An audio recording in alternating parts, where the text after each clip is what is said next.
Hello, Devlin here with you, and welcome to Devlin's Mondo Nostalgia Radio Show. I want to thank you for coming. I'm a little not prepared right now because I have a co-host, and I always get excited when I get a co-host because I don't have to hold down the conversation all the time. He is not new to this show. He's been on it a couple times. In fact, I was doing the math. I figure the first time he came on, we were friends. The second time we came on, we were family. Now we're friends, family, and we now have a project that we work on that is celebrating a year, and that's one of the reasons I wanted to have him on. Not that I need a reason to have him on, but it's just been such a success, and I wanted to have him on to talk about it. But honestly, I could have him on talking about just about anything, because we talk about just about anything in real life. So anyhow, without further ado, I don't have to compliment him anymore because I do that too much. My co-host tonight, Damian Trautmann. Hello. Thank you for coming on the show. Well, thanks for having me for the third and final and best time. Usually it comes Why in is it the final? Oh, I mean, you got Star Wars Episode 4, 5, and 6. That was a perfect trilogy. And you had Episode 1, 2, and 3, another perfect trilogy. So I think this would be a good trilogy. However, if we're going to go the route, at least let's not make the next two like The Force Awakens and The Last Jedi. Because if that's The Last Jedi that's coming up, then it's going to be a disaster. Well, I hope you'd come on again. Of course I'd come on. I know. The Force Awakens was good, so at least we'll have one good episode. It was. You're already into the movie reviews. We're not even reviewing movies today, but this is the movie section. Yeah, you talked about movies, and I just went right to movie mode. You went right to, like, Last Jedi? Out of all the great movies you've seen in this world, you went right to that? Well, the thing about human nature is you attach yourself to the negatives more often than the positives, and, yeah, just The Last Jedi was pretty negative. Well, before we get into dissing other movies and stuff like that, which I'm sure we'll get to, I did want to talk about the fact that we are celebrating an anniversary. This is a year since we started the Damian and Devlin show. And for those of you, shame on you, who have not seen it yet, because I promote it. How dare you? I promote it with everything I have, and basically, it was your idea. Yes. Right. I actually took a brief break from the podcast, and while I was taking that break, you came to me and said, would you like to do movie reviews? So tell me when did the idea pop in your head and why? So the idea actually started when you first invited me onto the podcast, and I remember making a comment on that episode saying, I'd actually like to do something like this myself. It kind of just stayed in the back of my mind for a long time. Eventually, we started watching a lot of movies together, and you kept talking about how you watched a channel on YouTube where they talk about movies and they just review movies. So again, that kind of started to fuse with my previous comments about wanting to actually like do something like your podcast with you. And it came about the time, I can't remember what movie it is, but we were watching a movie one night, and then you immediately turned to me and we had a discussion about it after we saw the movie and talking about our different opinions. And I went home that day, and the thought popped into my mind, you know what, I could do something with you. We could do something similar to what you enjoy watching on YouTube, and we can have great discussions about it all in one. That's when I came up to you and I specifically said, I have a golden idea. Yes. And that's where it was born. And I remember, and it didn't take me long. When you first suggested it, I was actually shocked by it. And I didn't have an answer for you, but literally I had an answer before the end of the day because I love the idea, because I love talking. And I was really sold on the fact that you and I come from different eras. I love that because so many, on YouTube, you can go to so many different people reviewing movies. But the thing I always got was that, like, if you have 3 people reviewing a movie, they were usually all people of the same age, same backgrounds, the same love of everything. Yep. Now, we love a lot of things the same, but we also have different takes. So we might love movies, but we might love them for different reasons or don't agree at all. Bad taste, and I'm the only there one you with go. good taste. And I get it. What kept going into my head was that we are 2 different generations, and I said, this is the selling point on it. I'm from the, before the internet. You were, you saw the beginning of the internet. Give me some credit. I was before the internet. Barely, yeah, that doesn't 1991. Yeah. I was the last generation that went outside and played. Give me some credit, but yes, the first generation that was introduced and grew up with technology, so it's very normal and natural to us. We still had that period where we didn't have the technology, but yeah, nothing akin to you guys. Like, I know you're from the 60s. Spoilers. But you guys had, like, TV, if anything. The radio. Yeah, that was the radio. So that was your technology. Right? Yeah. You didn't have computers or anything like that. So, I get it. Yeah, but honestly, just because you're young is not the reason I said yes to this. I know you also have a passion for movies. Yeah. And I also believe that the reason you wanted to do this is to open your mind to new movies. Even if you didn't love movies, like from an older era, you wanted to at least experience them so you could say. And that's one thing I was impressed. And you were passionate about that. One thing I'm actually impressed with myself with this journey is that, if you remember, before we started this, I had a firm, strict rule, and I said I will not watch any movies prior to 1970. I said they're too old. And we haven't done that many, you have watched some on your own, too. Yes, so now I've actually opened my mind a little bit, and I'm checking these things out. I mean, The Wizard of Oz is definitely the oldest movie we've seen, with 1938. Yes, I believe that is. So that's the oldest one we've seen. I've seen it before, but I wouldn't have actually sought it out. But since this has begun, I've gone and seen movies like The African Queen, which is like a 1951 movie, things like that. So I'm opening my mind. I also wanted to see certain movies with you that I never would have sought out on my own, such as The Room, with my good old pal Tommy Wiseau.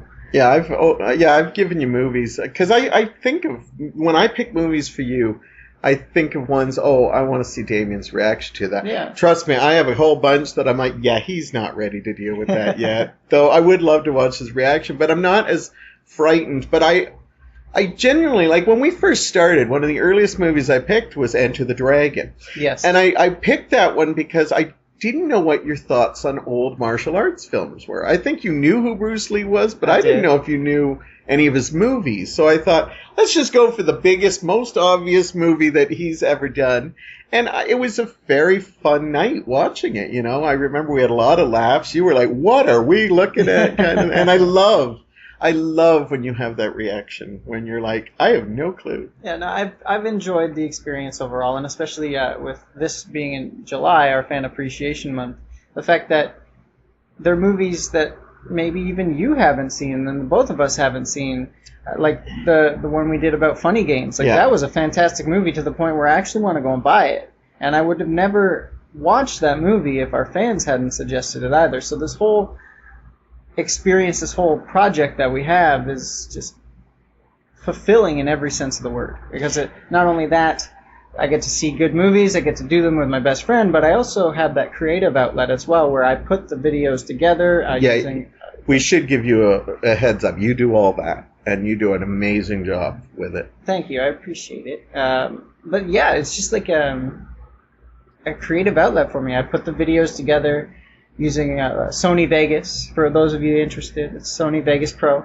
And then I also edit the images as well with Photoshop. So it definitely has put a creative spark in me. And I'm learning new techniques as I go along.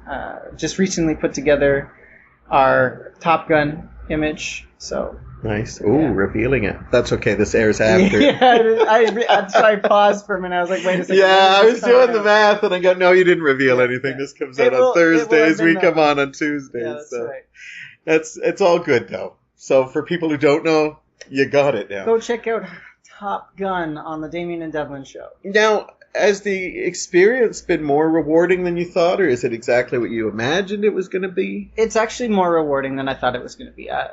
Similar to you, when we first started this, we had like 7 subscribers, and they were all people that we knew. Yeah. And I was happy with that, because you and I both agreed, like, even if nobody watches it, we enjoy doing this, and that's all that really matters. And since then, in a year's time, like, this may not seem like big numbers, but it's big numbers to me. To us, yeah. I can only imagine what it's going to look like a year from now. We have 63 subscribers at the time of this recording. By the time we get released, we might even have more. Yeah. So the fact that there are people out there that I've not personally met from all across the world. That's always exciting. Subscribing and actually watching our videos. Like, we even had that moment where I made the post on Facebook saying that a pretty popular YouTuber subscribed to us and said that she enjoyed our review. That's very fulfilling to me. Well, what I've noticed is, like, even though they are people we know, and we do have some that we don't really know, too, like, I know people watch us. I just bumped into somebody who's been on our podcast before, Justine Dennis, and she told me that she looks forward to our reviews because she says, awesome. that's my Damian and Devlin night. I love watching what you guys do. Awesome. And it might not be a movie I've seen or anything, but I always love it. And then, we have lots of different people that have, like, just tell me they really like the dynamic between us. Like you said, you've even had people that you work with telling you should be nicer to me on certain reviews. Now, Wizard of Oz, probably. Just so everybody knows listening, I do play a little bit of a character on Damian the Devlin. Very little bit of a character. I'm not actually that mean all the time, I promise. But no, people have been telling me to be nicer. They're telling me to open my mind up a little bit. The biggest backlash I got, honestly, was it's always the opposite of what you think it's going to be. You always think when you get on a pedestal, basically, and say, oh, this movie's garbage, you think people are going to... Well, Matrix. Yeah, I thought Matrix. people were going to backlash. But when I brought that up with people saying that you didn't like The Matrix, you'd be surprised that people actually took your side with it. And I'm the outcast. Same with Wizard of Oz. Titanic, I got some people saying, yeah, I agree with you on that one. Yeah, it's a little overrated. You're usually the one that people flock to, and I'm the guy that has the stand against the crowd attitude. Yeah, but I don't know why that is. I can't say why, because I actually love watching you talk about certain things.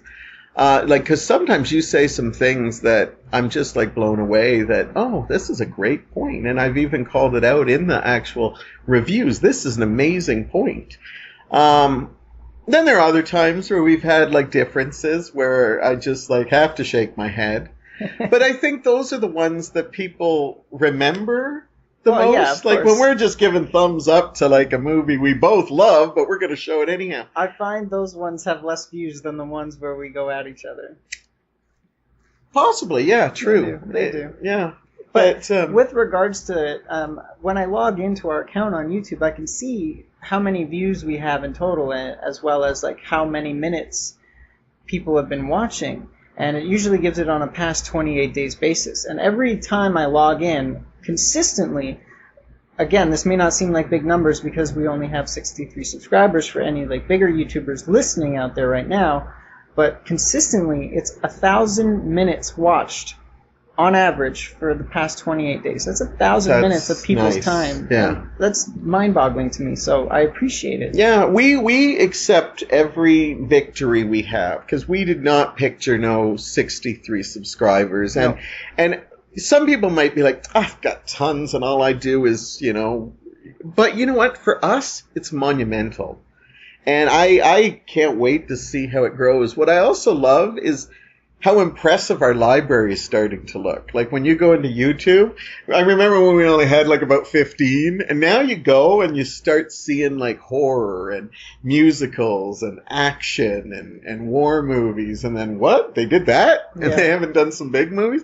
I love that our library is growing, and I can't wait in the coming years just to see how much we can do. Absolutely. And stuff. Absolutely. No, I am very, very impressed with the dynamic as well as the differences in the movie genres and just the fan support overall. Yeah, it's been an amazing journey, and I thank you for coming up with the idea. And I'm actually...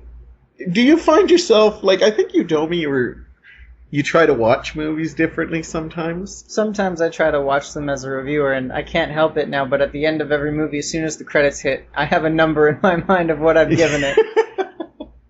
Yeah, that's kind of cool. I was actually thinking the other day I'd like to go through all my movies that I've watched and actually give them numbers. So I actually... I don't think until I rewatch that.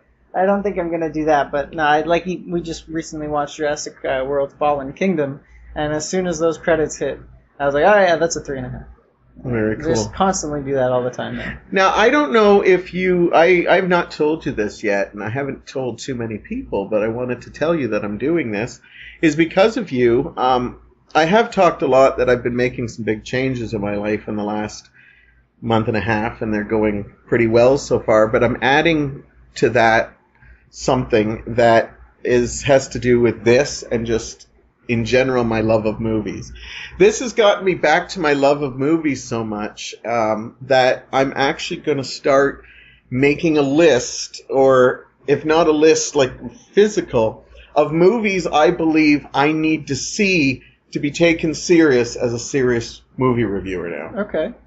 And, like, literally, when I go, like, I don't just go now when I'm looking for movies. I'm just like, oh, that's a fun, cool little, silly little movie. I'll still watch those cult movies, but now I'm actually going to try to focus and maybe try to watch 1 or 2 a week. Movies that I think that I need to see. And, so today I was out at Valley Village picking up some movies, and I picked up 2 movies that I feel I can't believe I haven't seen them yet, and I need to see them as reviewers. So I picked up The Color Purple for Steven Spielberg. Okay.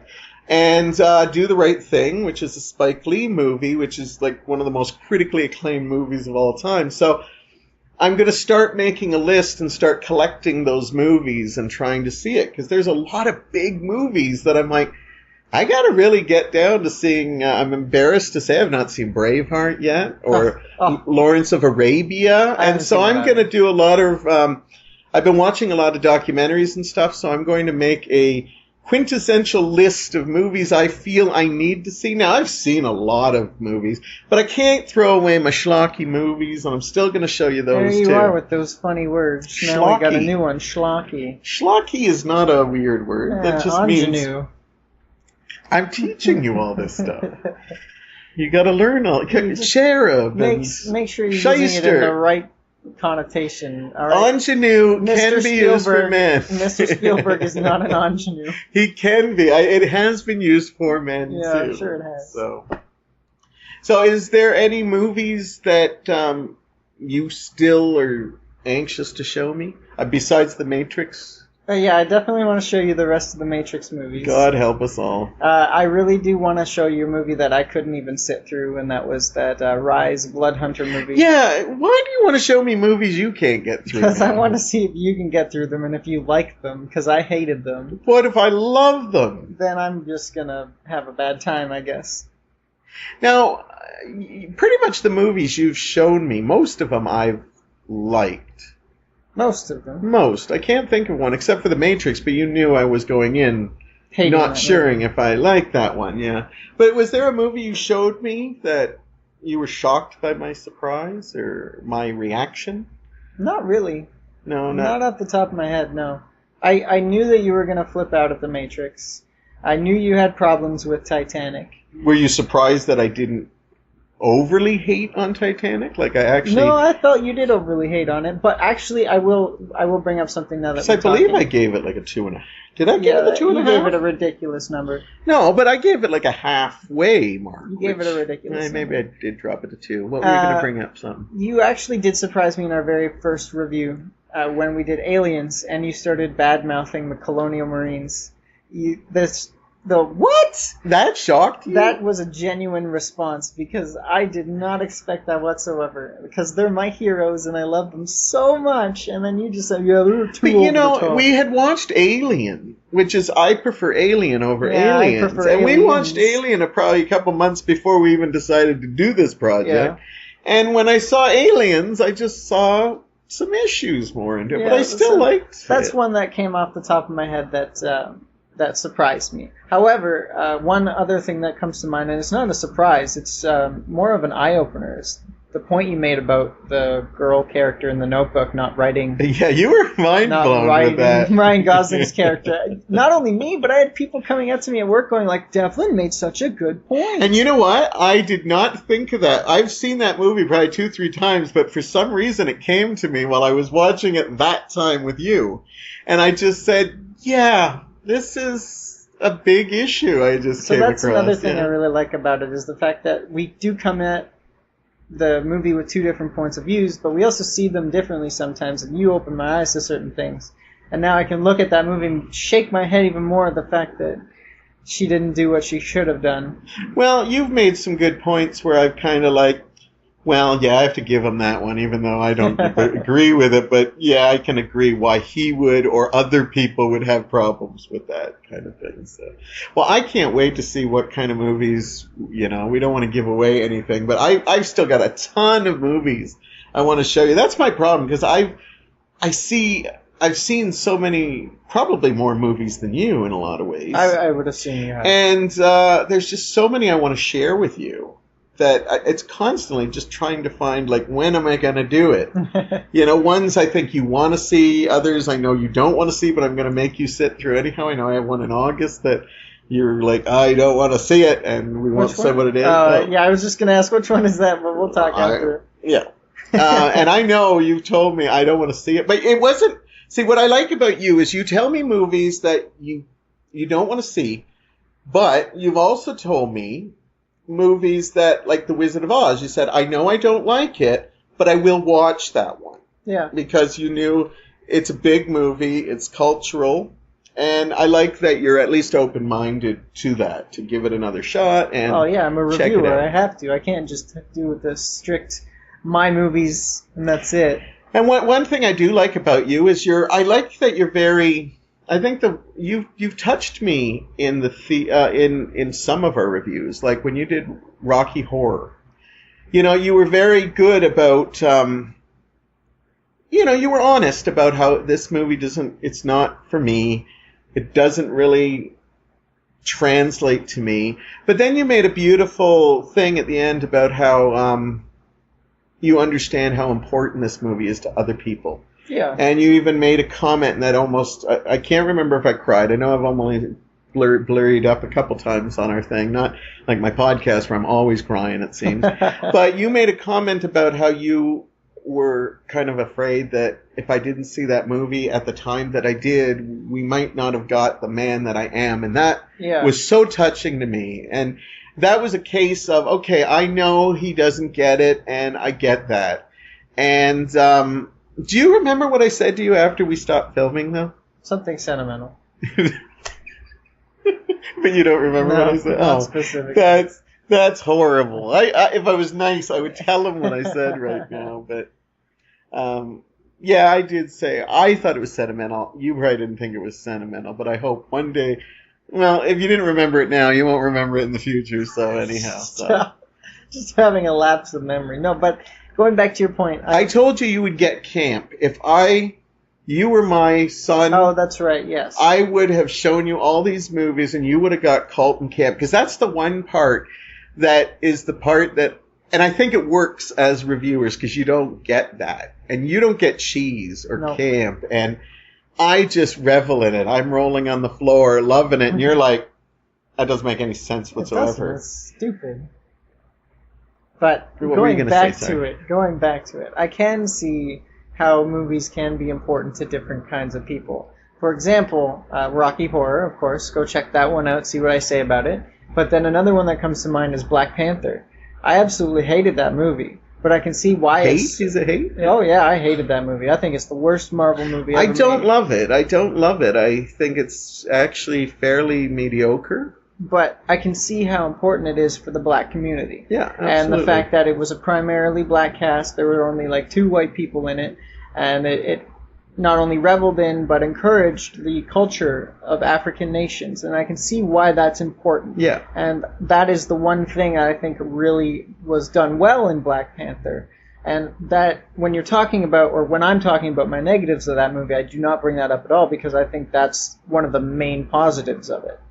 But the fact that other reasons that I won't go into, because we probably will review that one at some point. But yeah, I can see where people really and you a lot of times you didn't agree with everything, but you did say this is a must though to see.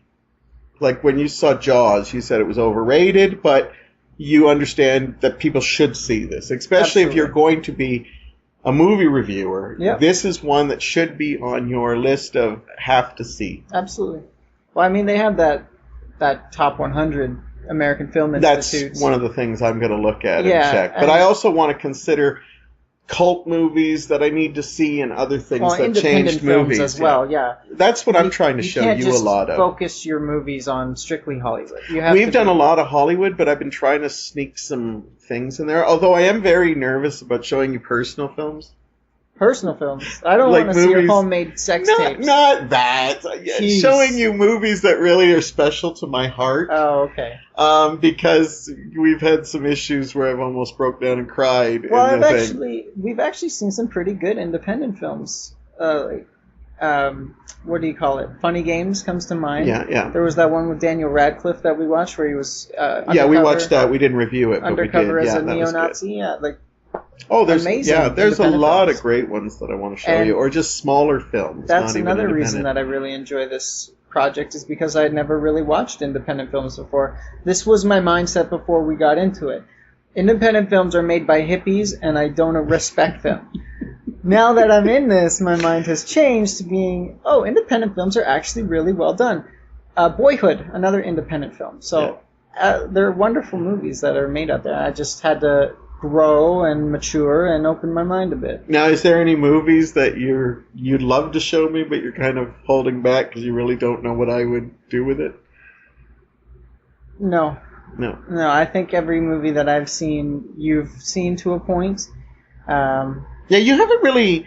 Usually when you come up with one I want to see, or you pick movies that you've always wanted to see. Yes. Where I will pick a movie that I know and will show you. The problem is that I don't know whether you've seen it or not because you have seen so many movies. So when I think of something, that'd be great, I don't know whether or not you've seen it. So nothing really comes to my mind. Well, you showed me your top 50. I should actually look at it, and we should pick one from there sometime. Because I think there was a couple I did not see. There are definitely going to be on movies there. from there that we're going to review. Yeah, and every once in a while I'm going to choose a movie that I haven't seen in a long time. Actually, number 50 on my list is an anime movie from my favorite anime. The anime is called Inuyasha, and it is in English. I have the English version, and I want to see how you react to that. Well, you started showing me Attack on the Titans. Is that Attack on Titan. And we only watched a couple, but beside that one time I scared you because I screamed at the top of my lungs. Not because I was scared, I was doing my anime over-the-top emotional reaction. Yeah, over-the-top anime. I just and Damian almost jumped and hit the ceiling. Because it was a quiet moment and nobody was really talking. And but then I told you, you one of my problems with anime is how quickly they go from zero to God in their emotional range. And so... That's just what anime is, though. Anime is interesting in its own way. But certainly show me some. I'd be curious to see what you say about that movie, because it is in my top 50. Yeah, well, definitely. And so now all you have to do is keep watching us on the Damian and Devlin show. Are you happy we're into podcasts now? Yeah, I mean, like I said, it's kind of two birds, one stone, because I said I was interested in doing something like this back the first time you had me on this, and now basically we turn our Damian and Devlin show episodes into podcasts, which, like I said, two birds, one stone, so it's pretty awesome. It is.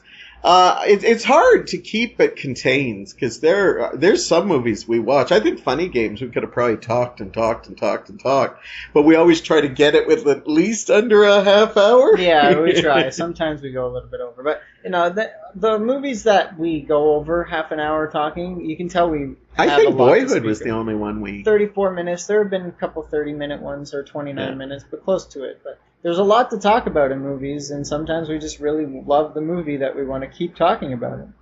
Now, do you have things for the future that you see for this show, or because right now we're kind of merchandise. I started us with that. We both have our own shirts. Eventually, we're gonna get merchandise. That's where you make your money, really. Now, there's gonna be t-shirts. There's gonna be lunch boxes, backpacks.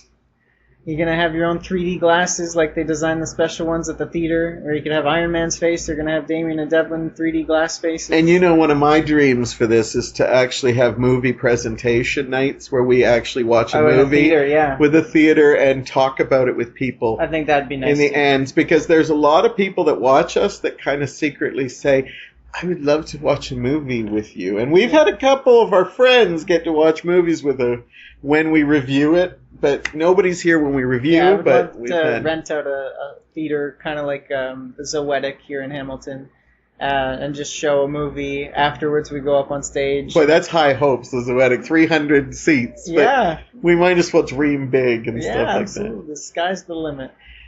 You know what? We did this for fun, and I think even if nobody watched, we'd still be doing it for fun, because it's nice to know we still have all these there. But the fact that we're actually seeing people enjoy this, I think, has added so much to it. Absolutely. And so, anyhow, we're going to take a break, and don't forget, you can always catch our new reviews. We are, every Tuesday, we drop it. We try to get it up as soon as possible, usually afternoon. And then now our podcasts for that one you can get on the Fridays. And you can catch us. Those are free, downloadable, I should say, too, so you don't have to pay bucks for it. Right? For now. No, they'll probably always be free.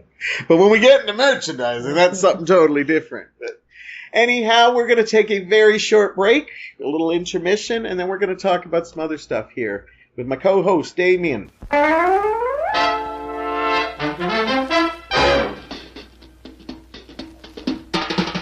Oh, the time is now, the time is here. Now's the time for a bite of cheer. A tasty light where the price is right. Well, look at here, you'll dig this sight.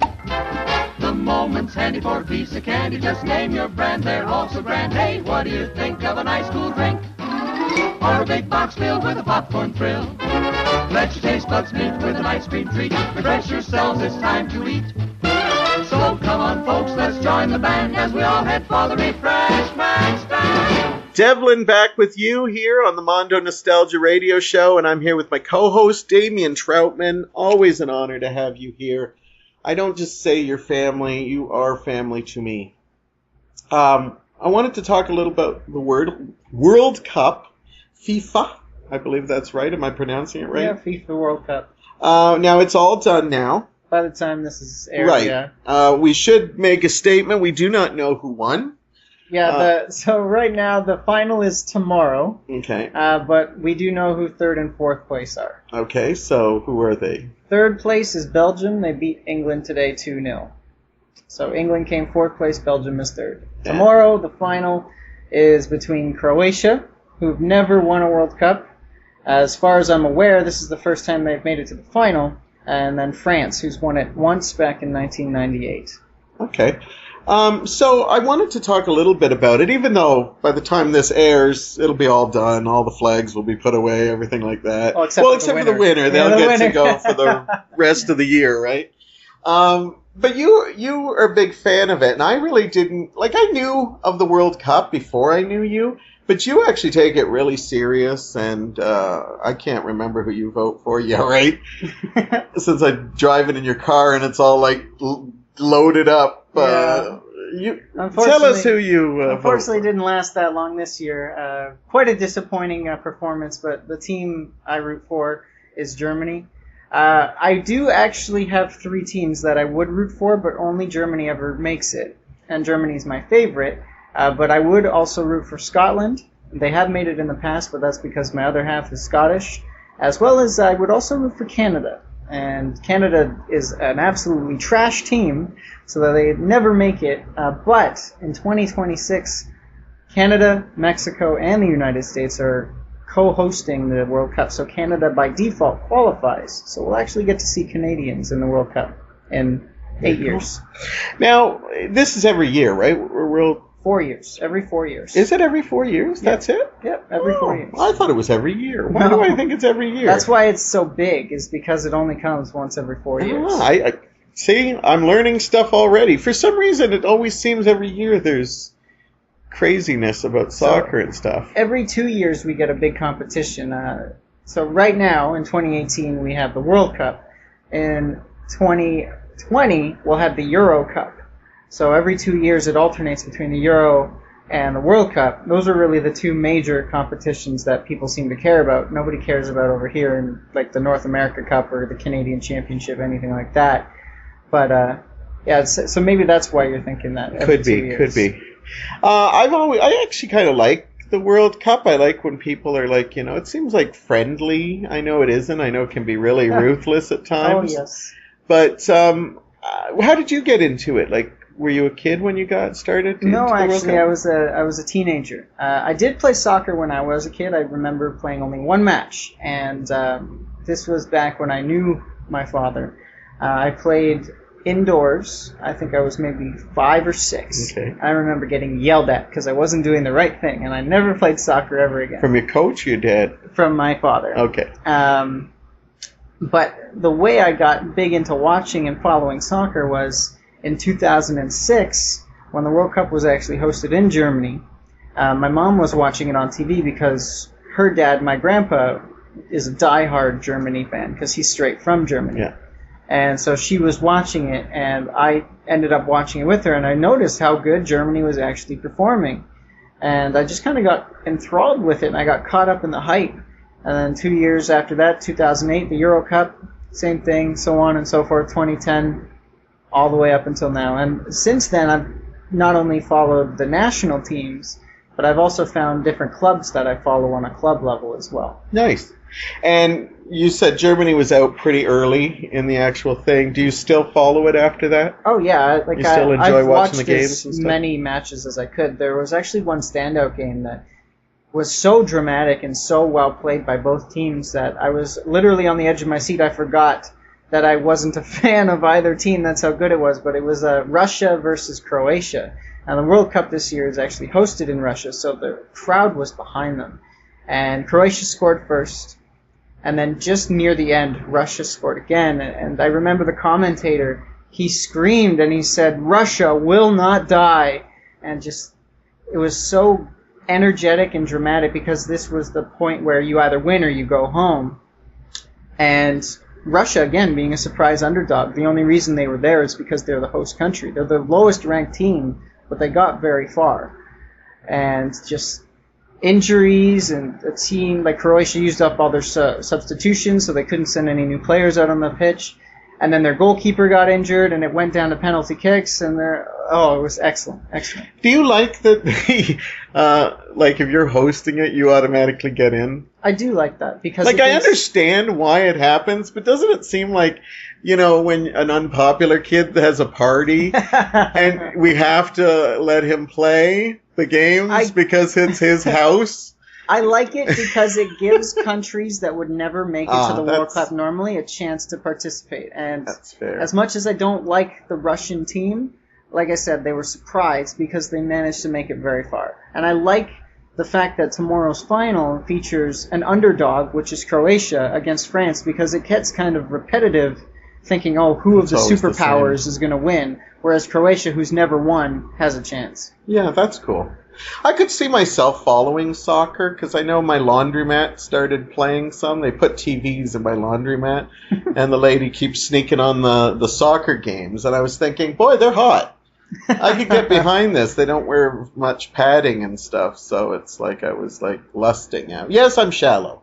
I've never said I wasn't. Yeah, I wonder why. But I like them because it's like soccer guys with soccer bodies. They're more average looking, like not average looking, but they're very thin. They're not very muscular, right? And it's a more natural muscle that they have compared to what we will be talking about in a few minutes when we change sports in a bit. But now you get all decked out now. Like this year, you went like whole hog. Yeah. So in 2014, Germany won the World Cup, and to this day, that's still one of the best days of my life because I honestly, I always rooted for them, and they've always come third or second. They would never make it.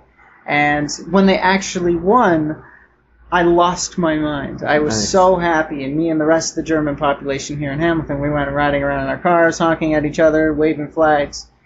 So I had high hopes for Germany this World Cup. Obviously, it ended in disappointment, but up until then, I had the flag on the front of my hood. I had the flags flying on the side of the car. I now have a bumper sticker that says Deutschland on it.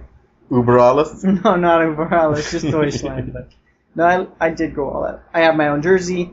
Nice. I customized it. It's got my name on it, things like that. So, if anything, I'm glad, kind of, in a way that they lost because I just spent a lot of money on that jersey. And if they had won, I would have to buy a new jersey with the 5th star. So I'm kind of glad they didn't win. So you can bring this one out in 4 years, and that's right. Or whenever you go to Oktoberfest at the Germania Club. That's right. You can wear it. Well, that's good. So anyhow, I just wanted to talk to you about it, even though I apparently waited till it was all finished. But at this moment, it isn't. So you still have one day. Will you be up watching it tomorrow? I will be watching it because I'll be interested to know who wins. And I am hoping that Croatia actually does beat France because, like I said, it would be nice to see a team that's never won it before. Yeah, actually absolutely. win. That's very cool. Now, another love of yours that we never ever talked about here is wrestling. Yes. Now, you don't watch a lot of the newer wrestling, but you do follow it still. Yep. But you're more of a fan of the old school type stuff. Yeah. You would have grown up where Hulkamania and Hulk Hogan, Macho Man, yes. Randy Savage. I got into it more in the 90s, but I was... Hulkamania was everywhere. Even if you weren't a wrestling fan, you knew who Roddy Piper was. Yeah. You knew who Hulk Hogan was, even like Andre the Giant, stuff like that, just because it was in your face. You would have loved it because it was so mainstream. So, actually, let me correct you on that. I wouldn't have loved it because I don't like 80s wrestling. Okay. I just want to make that very clear. But that's the era that you would have been a kid for. Yes, but I didn't become a big fan until the 90s, right. when I literally would watch it. And that's when I grew up into it. So that's actually a period known, if you're following the WWF at the time, which is now WWE, it's actually a period known as the Attitude Era. It started roughly in 1997. It's arguable when it actually started, but I solidify it as 97, where it became more edgy and racy and things like that. And it started again to gain mainstream attention from around 1998 to 2001, basically. That's when I grew up and fell in love with it, because I, like you, watched it weekly basis, Raw is War, SmackDown on Thursdays. Now, you don't watch it at regular. You still follow, like, who's the title holders, I guess. But, yeah. But why did you give up on it? Like, was there something? So, I gave up on watching it because of a lot of reasons. Back in the day, like, the Attitude Era, as well as the period from, like, 2001 to about 2006, there were some good matches there, some good storylines. It's too watered down in this day and age. I don't like the fact as well that there's a term called kayfabe, and that's basically where the nonsense in the storylines, you were supposed to take it as being legit and real. They've basically done away with that, and it takes the magic away of it, to be quite honest. The fact that they mix it so much. They say, oh, kayfabe is dead, but here's The Undertaker. He's a dead guy. You have to believe that he's dead. It doesn't make sense to me. Whereas back in the day, they existed in the fact that here's The Undertaker, he's dead, and here's Goldust, where he's obsessed with the Oscars and loves to dress up instead of, oh, there's Goldust, he's just a dude that paints his face. They've lost the magic. It's watered down, whereas back in the day, again, where a really vicious bout was going to come up between two guys that hated each other, you knew there was going to be some blood and violence. Now, if somebody gets a busted lip, they have to stop the match and treat the guy. And I think that's a little ridiculous because they're concerned about safety, whereas you see guys in UFC get pummeled, but they don't stop the match when somebody starts to bleed. And that's legit being punched in the face. Yeah. So, as well as I find the problem with modern day wrestling is they don't know how to make stars. Like back in the day, you had Hulk Hogan, Ric Flair in the 80s. In the 90s, you had Stone Cold Steve Austin, The Rock, Triple H. And in the 2000s, you had John Cena. John Cena's still around, but he's moving on. Yeah. He's ending his wrestling career. That's very evident. But who's going to take over for him when he's done? Like, WWE just doesn't know how to make stars these days, and that's another problem that I don't really enjoy. Mm-hmm. Yeah, I stopped watching. I can't remember the time. People might be surprised that I actually really was into it. I remember actually waiting in line to see Shawn Michaels to get his autograph, and my friend was there to see Sonny. And, I was right into it. I used to watch it. But what happened was we'd watch Monday Night Raw, and I noticed that it was starting to get to the point where it was just all smack talk. And then they would finally have a performance, but it would always be these young, new wrestlers. And then they'd hype all the stuff that you have to buy for pay-per-view and stuff. Yeah. And then very seldom would you get a really good one on Raw, and it was just like all this ridiculous talk, and I was like, you know what, it's not even about the wrestling anymore. Yeah, you're and right about like I like the smack talk, but when it was more storytelling and just like, I'm gonna get you, But you're not going to see it tonight. You got to like rent it and go to like I find there's some magic in that because they found ways to. There's two types of character. There's babyface, which is the good guy, and then there's heel, which is the bad guy. And I always found it really clever where they tease a match between a babyface and a heel, but then the heel goes out, not tonight, because then it just gets the crowd hating that person more. Mm-hmm. So I found it clever. Do you think it's something you would watch again? I have hopes that one day WWE will again return to mainstream popularity. And there are a lot of problems with the current product. I don't think that that's going to happen for a long time. I think, honestly, as much as I enjoy the brilliance of Vince McMahon, he just doesn't get today's audience as much as he thinks he does. He's the biggest problem with regards to creative direction as well as holding certain stars back and not letting them become stars. Is it because he's getting just older or stuff like that? He says he's not out of touch with the audience, but there's no way that an 80-year-old knows how a 30-year-old audience will react. Whereas back when he was younger, back when you and I both watched it, even in the 80s, he was a young man. He knew what people wanted during those times, and he got it, and he nailed it. But nowadays, it's just impossible. And I think until he's out of the picture, which he says until he dies is not going to happen, that it will not progress any further, because it's just too. Does he have relatives that will take it over when he's He does. dead? So his daughter, Stephanie, is married to Triple H, and Triple H is probably going to be taking over the company with Stephanie when he goes. He does have a son, Shane McMahon, in the picture, but I don't think he'll be taking over. Oh, interesting. Now, you've also gotten into collecting a lot of memorabilia. What is your love for this memorabilia now? Well, like I said, I watch the older stuff, Mm-hmm. And I try to collect the memorabilia to where I am with the older stuff. So, for example, if I'm watching that stuff in 97, I'll collect stuff for that month in 97 that I'm watching, just so that I basically engross myself in that time period, and I live vicariously, basically, as if it were still live and legit, as if it were back then. As well as, honestly, when I get my own house and I have rooms, I want to dedicate a room as kind of like my own personal museum to wrestling, like have a wall full of all the magazines, as well as like all the toys, the videos that I have. It's just, everybody has a hobby, and that's my hobby.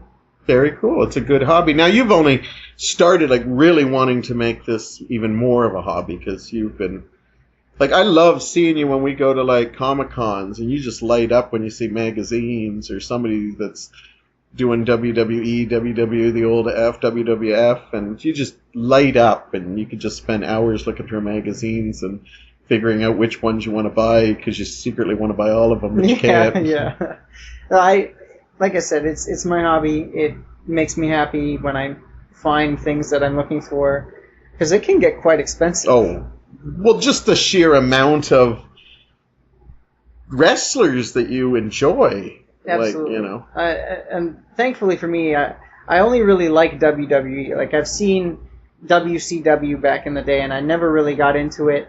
This day and age, there's other promotions like New Japan Pro Wrestling and Ring of Honor, as well as Impact Wrestling. I gave Impact Wrestling a shot during the mid to late 2000s, and they were good for a time, but then they've lost their way. So I gave up on the company. So I'm kind of glad that I only like WWE, because my hobby could be a lot more expensive than it already is. Now, they do local stuff. Now, I remember I came from a generation before WWF really blew up. It became, I remember watching Channel 11 where they used to show like literally low budget, like people, but I loved that they always tried to make it big. Yeah. But you could tell it was like a ring, and it looked like they had maybe 20 chairs around it, and just anybody who wandered in. Do you ever see posters that say, like, we have a wrestling? I know you drive a lot, because I see them.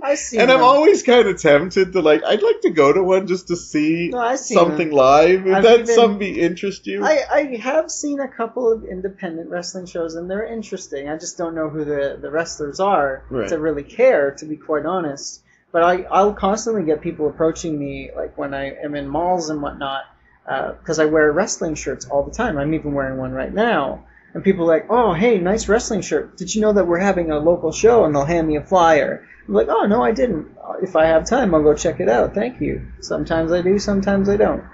But it's just, I don't know who these wrestlers are, so I don't know why I should care. I know that sounds harsh. No, but everything you got to start with and stuff like that. But because prefer... a couple times I've seen them and they look really cheesy, and I'm like, they are. I kind of want to see if Damian wants to go to one of these they because I don't think I would just go to them, but now, I kind of have here's a secret dream of mine. I would love to be like a character, like a manager for one of these low budget things. I don't have the body type to be a wrestler at all, but I can talk, and I have the charisma to talk. And I think, honestly, that's another lost art of the wrestling industry is managers. Like you had Bobby the Brain Heenan, you had Mr. Fuji. Was Miss Elizabeth? She was Macho Man's manager, but she wasn't like a heel manager. And the heel managers are honestly wonderful because they would go out. Heenan, am I getting names? Yeah, right? Bobby the Brain manager. Heenan. Okay, yeah. He would go out and he would just talk for the wrestler. And sometimes they'd get into brawls too, if I recall too. And when the baby faces would get their hands on these heel managers, the crowd would go wild because here they are just talking crap all the time. So I think I would make a fantastic wrestler, not a wrestler, but a wrestling manager as a heel, because I can talk smack and I can talk, whereas, unfortunately, you have really athletic guys, but to make it in the business, you have to talk on a microphone as well. You have to have charisma too. That's like you have to. And if The Rock and John Cena, any of these people, even the ones you don't like, If you're sitting there talking like this, and I'm gonna get you this Sunday, and I'm gonna be the champion, you're not gonna make it. You have to have some charisma. So I think both you and I would be really good. We should be. Yeah, I could. Apparently, after the success of the Damian and Devlin show, once we get to that point to make it a career, apparently we're going to start a small independent wrestling and recruit people in the southern Ontario area. Yeah, so. Why not? Well, we should check one out one day. Well, I mean, the easier the better. I do like going to Raw and SmackDown when they're in Toronto. Yeah. And have you been to one? Like an actual live one? I have, and there's nothing like being in the crowd. Yeah. I remember, actually, the first time I ever went, we went to a Raw taping in Toronto, and I went with my mom, and she hated this wrestler named Edge, and he's a Canadian, so he usually gets a huge homecoming response, sure, even though he's a bad guy. So a heel, and everybody outside of Canada would basically boo the crap out of Edge, but he's coming home to Toronto. And my mom could not stand it. So she makes out a sign that says, Edge, you make me embarrassed to be Canadian. And they didn't really show us on TV, because I watched it after to see if we were there. They didn't really show us on TV, but during commercial breaks, they do special stuff with the crowd. And I remember Justin Roberts, the ring announcer, he comes out and he's like, all right, Toronto, let's see your signs. And they showed it on the big Titantron. And they zoomed in on my mom's. And it said, Edge, you make me embarrassed to be Canadian. In a crowd full of Canadians that's cheering for Edge. And goodness gracious, did I not get life energy from the entire 30,000 plus crowd booing me and my mom. It just was an experience that was nothing parallel to it. That's awesome. Well, thank you for talking to me about this. I love hearing your passion about certain things and stuff like that. And we should find one of those local crazies and we'll see. Check it out. Oh, it'd be a fun adventure. Add it to our goofy stuff we've tried. But anyhow, thank you for coming on, and I really hope this isn't your final time. No, I think we'll have a Force Awakens in our future. There you go. Anyhow, thank you for listening, and thank you, Damian, again for being my co-host and just being part of my life in general. And thank you for listening, and we will talk to you very, very soon.